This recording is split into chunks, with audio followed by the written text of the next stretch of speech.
Hello mga auntie, mga uncle, mga inday. Welcome back sa ating channel and nagbabalik na naman si Inday Heart.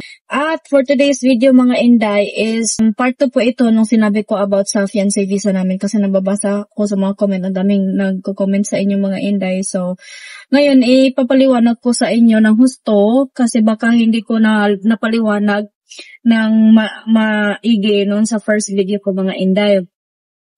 Pero ngayon, huminto na muna ako kasi hindi ako nakatulog masyado kagabi mga day kasi may bumisita sa akin sa van ko kasi dito ako sa van natutulog na mga inday. Nagba-van life ako and kagabi may bumisita sa akin dito, alas 12 na sila umalis so hindi ako masyado nakatulog. So kanina mga inday, bumili ako ng mga gamit para maggamitin ko dito sa loob ng van kasi nga tomorrow mag-transfer naman ako ng ibang location, ibang isla. So balakop to mga inday na pupunta ako ng Siquijor. Libutin ko yung buong Siquijor gamit yung sasakyan ko at dito na rin ako nakatira mga inday. So gusto kong matry, ma-challenge sa sarili ko mga inday na yung una, yung mag-camping sa tabi ng dagat, ako lang isa, yung skydiving. Gusto ko yung mga thrilling adventure mga inday ba. So iniisip ko talaga mga inday before ko to ginawa kung kaya ko ba ang mag-van life. So first is, naisip ko na baka kapag nag-van life ako, tapos nasa malayo ako, baka magubaan ko ba, maaberya ako sa daan mga inday, tapos ako lang isa. Yun yung talagang number 1 pinag-iisipan ko kung kaya ko ba.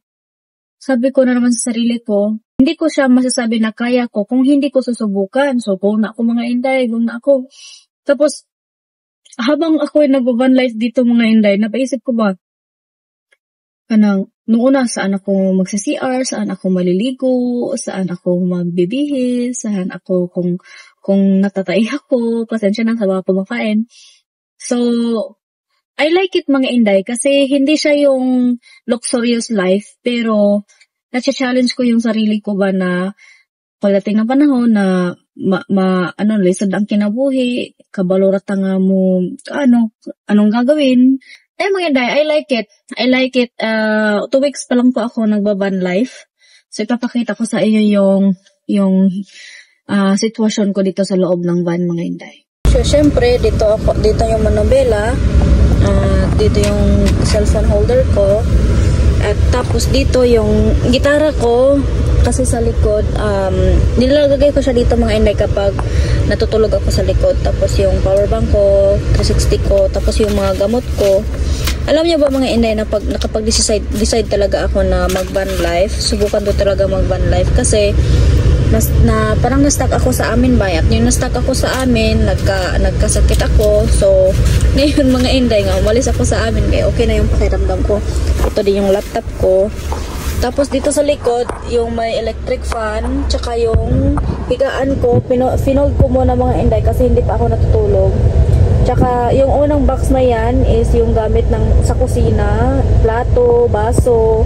Tapos yung sa ilalim is gamit ng sasakyan. Tapos yung mga damit ko mga inday is dito pa sa bag ko. Tapos ayun, nagluto ako kanina. Ayan. Nagluto ako kanina. Tapos ito yung mga gamit, may tissue, yung water jug ko, yung lamesa ko kung saan ako nagluluto. Ayan, simpleng buhay sa van life mga inday. Low budget. Tapos yung ilaw ko mga inday, solar po yan. So nagcha-charge yan everyday. So kusa yan nagcha-charge. Parang lumalalim talaga yung mata ko mga inday, lumalaki yung eye bags ko. Halatang halata na wala akong tulog kagabi pero babawi ako mamayang gabi mga inday. Kagabi nagpark lang ako sa plaza kasi maraming tao so mas safety siya. Tapos malapit din ako sa toilet. Akala ko yung pinagstayhan ko kagabi sa sasakyan ko mga inday is masaya ako kasi may toilet, may CR ba. So, kung gusto kong mag-CR, makaka-CR ako. So, kaya pagka alas 10 ng gabi mga inday, kinandado, mandain nila, hindi manday pwede na mag-CR na buong gabi. So, gumawa na lang ako ng idea mga inday kung saan ako pwede mag-CR. Tapos, naghanap ako ng iba, ganun. Tapos, ay, nako! Tutulog ako mamayang gabi mga inday, babawi ako kasi importante yung tulog natin. So, ito na. Yung dami niyong nagko-comment mga inday tungkol sa fiancé visa ko na pinahinto namin.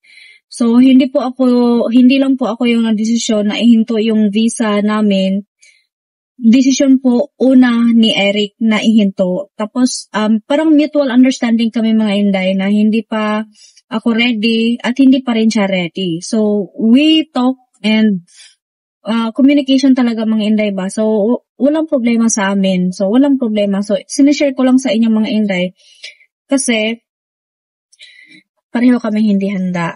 So ayun na nga, sabi ninyo kung na-approve na ba ako sa US Embassy. Approve na po ako mga Inday sa US Embassy mga 2 months ago na ata yun. So waiting na lang po. After nung nagpadalhan kami ng letter sa US Embassy mga Inday, waiting na lang kami ng NVC ba yun dito sa Manila. Tapos approve na din. So pwede na akong mag-proceed mga Inday. Pero ayun na nga, doon na kami nag-stop. Kasi nilagay ng agency namin na August 1 yung arrival ng sa Amerika. Pero sabi ng klinaro ko yung agency namin na naglagay ng August 1 ang arrival ko sa Amerika. Kung totoo ba, sabi niya, kung ituloy ko agad-agad, possibility is tuloy-tuloy talaga yung processing at saka possible na yon na early arrival yan sa Amerika. Sabi ko, hindi ko kaya. So,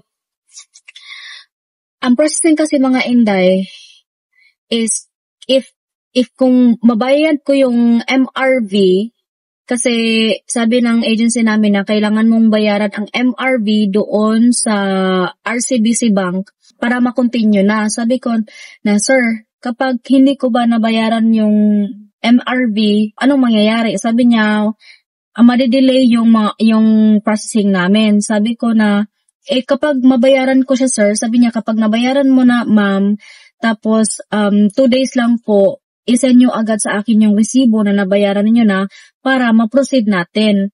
Kasi once na nabayaran na namin yung MRV slit ba yung slit? Slit ba? O, ganun.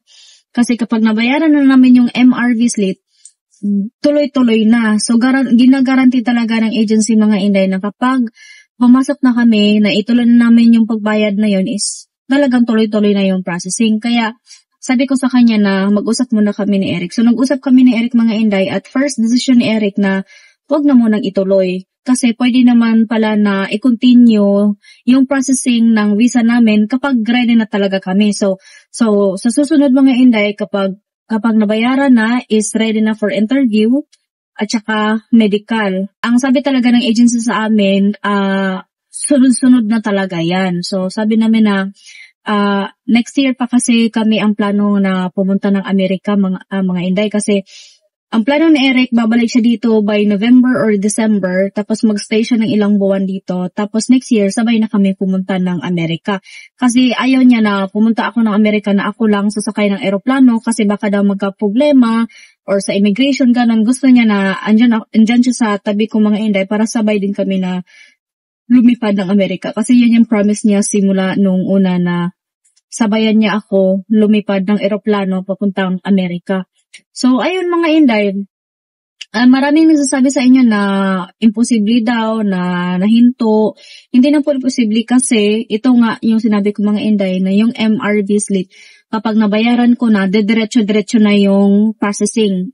So, dun muna kami naghinto. Hindi ko muna binayaran para pag ready na kami, doon na namin babayaran. Tapos sabi ng agency namin, sabi ko na magstay si Eric dito ng 3 to 4 months.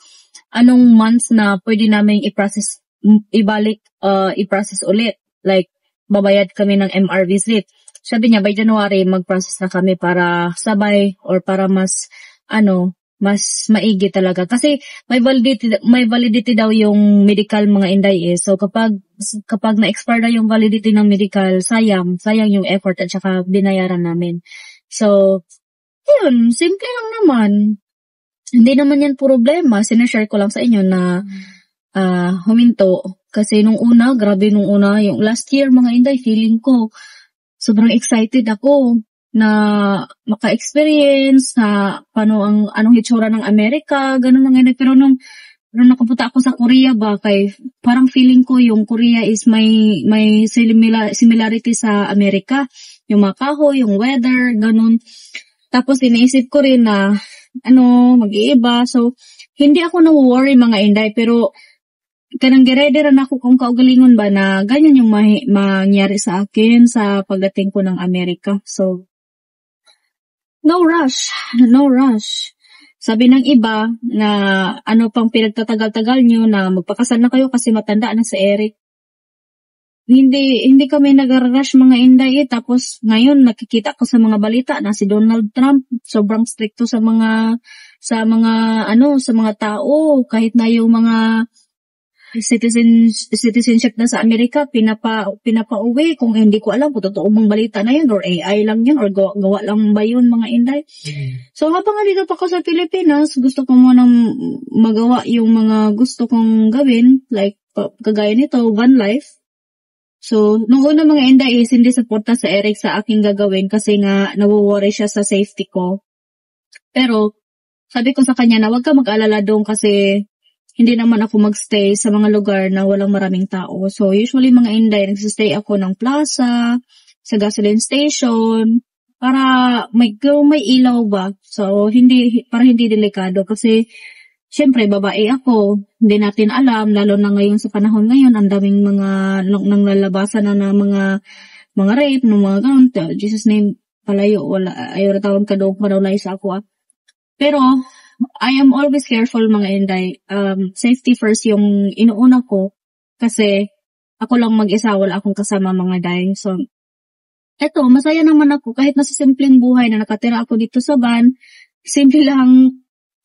Yung tulugan ko, yung kusina ko is usa lang sa isang place mga inday. But I am happy, I am fine. Na parang goal talaga na ma-reach yung ganitong klaseng buhay na sa daan nakatira. Ito yung kusina ko dito mga inday. Simpleng buhay, ang cute ng gasol ko mga day. Tapos nagluluto ako kanina ng oatmeal. Mamaya na yan pang hapunan ko mga day. Ito lang yung gamit ko pang apoy. Yan. Dito ko nilagay yung mga lamas ko, asin, tsaka kutsilyo, lighter. Tapos ito sa ilalim is yung oatmeal, yung iba kong mga gamit, gulay. Nasa ilalim yan mga day. Bastante na. Simpleng buhay lang sa daan mga day. Okay na ako dito. So, importante talaga may tubig. Kasi ito yung importante natin pag nagano. Tapos ito, may sabon din ako dito. Panghugas ng mga plato. Tapos ito, may maliit ako na kawali. Kalaha. Ito, trapo ko kapag nagluluto ako. Yung damit ko, andyan pa. Tapos yung fence ko, nasa gilid ng higaan ko. Tapos ito, mga gamit ko sa tissue, sabon. Tapos yan, kapag naglalaba ako ng konting damit ko. Ayan. Yan lang. Very simple. Simple life. Tapos yung itlog ko dito sa ilalim ng mesa. Ito, maliit kong lamesa. Tapos dito naman sa likod mga inday is hindi ko na ito masyadong binubuksan kasi dito ako humihiga eh. Pinaganon ko yan siya. Pinaganon ko yan siya mga inday. Yan. Tapos, yan. So, dalawang unan, isang habol. Tapos yung cute na electric fan ko. Okay na ako dyan mga inday kahit na maliit lang. So, mamayang gabi kapag natutulog ako is kukunin ko yung ibang gamit dyan para maka-straight ako makahiga mga inday. Ilalagay ko siguro dito. Ito yung mga basura ko. Syempre, hindi natin basa-basa itatapon yung basura natin kasi save Mother Earth, diba? Tapos ito, may plato. Ayan. Tapos, ito yung solar light ko na hindi ko na kailangan ng kuryente. Tingnan yung mga inday, nag-charge siya ng kusa. Kapag naaarawan siya, is nagta-charge siya ng kusa. So, pag dumilim, pwede ko siyang i-on. At may mode siya. At saka may remote din ako dito mga inday. Ito yung remote ng ilaw ko. Nilagay ko siya dito. Nilagyan ko siya ng scotch tape kasi maliit kasi siya mga inday. Kung saan-saan ko lang malagay ba, makakalimutan ko. So, for example, i-on ko yan. Ayan, nag-ilaw na siya. Tapos, yung ilaw niya is lalakas pa yan kapag gabi. Ilaw kasi ngayon mga inday. So, ginaganon ko lang siya. Parang switch ko siya mga inay. Ito, konting snack. Tagal na to dito eh. Itatapon ko na siguro to. Matagal na to mga inday. Magto 2 weeks na din ito dito. Hindi ko pa naubos. Yung pang bread ba, pang kape. Pero hindi ako masyado nagkakape kasi mga inday, may heartburn ako. Oh. Ilagay ko muna yung dito yung solar light ko. Para mag-charge siya mga inday pag naarawan. Ayan. Simple lang. Tapos, lalagyan ko siya ng bedsheet kasi wala siyang bedsheet mga inday. Nilabahan ko muna sa bahay ng kaibigan ko. So, okay na. Okay na ako dito mga day. Ito lang talaga yung gusto kong maranasan ba. Ayaw ko nung pasosyal-sosyal. Gusto ko na gusto kong itest yung sarili ko kung hanggang saan ko kaya mga inday ba. Naano ko lang mga inday kasi hindi ko gusto na magpundo sa mga maraming tao ba kasi kapag nag-open ako sa sasakyan ko mga inday, tumitingin sila sa loob, ganun. Kaya naghanap ako ng lugar. Ang ganda dito mga inday kasi may ibon, nature lang. So okay na ako sa ganitong setup mga inday. Medyo yung van ko is hindi talaga katulad ng ibang van na setup talaga kasi malaki na yung gastos na yun mga inday. So ang akin lang is may basic needs na ako. May tulugan, may water, may fire, so may pagkain. So yun lang yung kailangan natin mga inday sa araw-araw. At saka may damit naman ako. So go tayo. So hindi ko alam mga inday kung hanggang saan ako dadalhin ang sasakyan kong ito. At hanggang saan ako sa ginagawa kong ito mga inday maka-survive.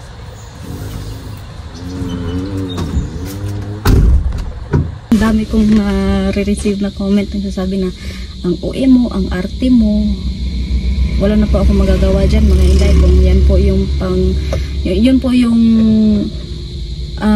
yun po yung nakikita niya sa akin, wala po ako magagawa dyan kasi hindi ko naman po hawak ang mga opinion ninyo. So, kung ano man yung nakikita nyo, sige, I accept it. Hindi na ako magpapa-apekto pa sa mga negative comment nyo mga inday kasi ako lang talaga sa sarili ko ang nagpapahirap. Tapos ako, nagkakasakit talaga ako kapag dinilibig ko mga inday. Kaya, patigasan na to ng puso, patigasan na ng damdamin. Pero ako pa rin po ay patuloy din na nagpapasalamat kasi ang dami ko rin natutunan sa mga comment yung mga inday, lalo na ako ay super behind at marami na tao na natapos na tong state of calamities, charot.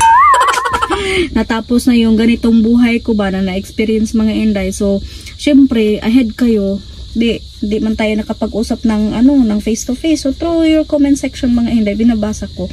Pero kapag nakabasa ako ng bash, hindi ko na tinutuloy magbasa. Okay, hindi yan nakadudulot ng mabuting impact sa ating huna-huna ba. Pero okay lang yan. Go, padayon pa rin kayo. So, ngayon mga inday kasi hindi ako nakaligo kahapon. Ito yung isa sa challenge ko mga inday is maligo. So saan ako maliligo? May kakilala ako ngayon dito sa lugar na pinuntahan ko mga inday. So doon ako, kasi hindi ako naligo sa dagat kasi yung dagat nila dito is wala silang public CR. So hindi din ako makaligo. So since may kakilala man ako dito sa lugar na to, kinausap ko siya kung pwede ba na maligo or maki-charge saglit while naliligo. So maliligo na muna ako mga inday para naman mas maganda yung tulog ko mamayang gabi. So kagabi nagpunas lang ako dito sa loob mga inday kasi may tubig naman dyan, may sabon, punas-punas lang, ganito, brush lang. So ngayon is pupunta ako sa bahay ng kaibigan ko para malinis naman saglit. Uy, pero hindi man ako araw-araw naliligo mga inday ha, pero yung routine ko is every other day kasi parang noon everyday talaga ako naliligo mga inday, pero ang dami kong hair fall kasi kapag everyday ako naliligo. Tapos yung oil ng katawan natin is palagi kong wina-wash out. So according ni Doc at ay nako, pagkalit lang kachihon ko. So sabi ng explanation ni Doc Atoy, hindi daw healthy sa katawan natin kapag everyday tayo naliligo. O diba? Every other day, okay naman mga inday. As long as hindi ako nakatulog paggabi pag hindi nakapunas, hindi naka-change ng damit. Siyempre, routine na talaga yun natin mga Inday, no? So, alas 3 na po ng hapon dito. Kailangan ko na magpaandar ng sasakyan mga Inday para mamaya, pagkatapos kong maligo sa kanila is magpapahinga ako. Tapos, back on walking ako mga Inday. Tapos na ako dito. Nagstay ako dito mga Inday ng, I think, almost 4 hours ako nagstay sa place na ito mga Inday, sa tabing daan. Kasi nagpahinga ako tapos nagluto. So, ngayon aalis na tayo. Pero i-double check ko muna mga Inday kung wala ba akong naiwan sa labas. So, muna ako, hininto muna ako mga Inday. Ganito ako before ako talaga totally aalis ng lugar. I-check ko muna kung may naiwan ako.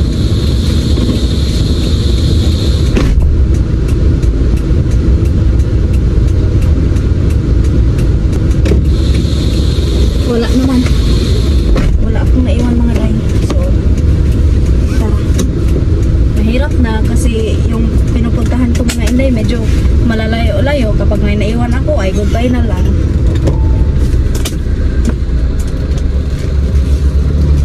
Ako po rin po ay nagpapasalamat kasi may dalawang nakakilala po sa akin dito sa Dumaguete. May dalawang nakakilala sa akin dito kasi nag-umagahan ako kanina ng lugaw. Tapos may dalawang pumasok at kilala nila ako mga Inday. So, I'm happy kasi yung mga nakikilala ako is sila yung unang nagsabi, kilala kita. So, chika-chika ba? Ganun mga Inday. So, masaya ako. So, bala ko pumunta ng Siquijor. Sana may makita akong kakilala ko din na pwede tayong magchika-chika dyan sa Siquijor mga Inday. So, thank you so much sa inyong mga suporta. And thank you so much sa pagsubaybay nyo sa aking buhay, lalo na sa bagong adventure kong itong binataha ko ngayon. Daghang salamat o God bless ninyong tanan. Amping kanunay.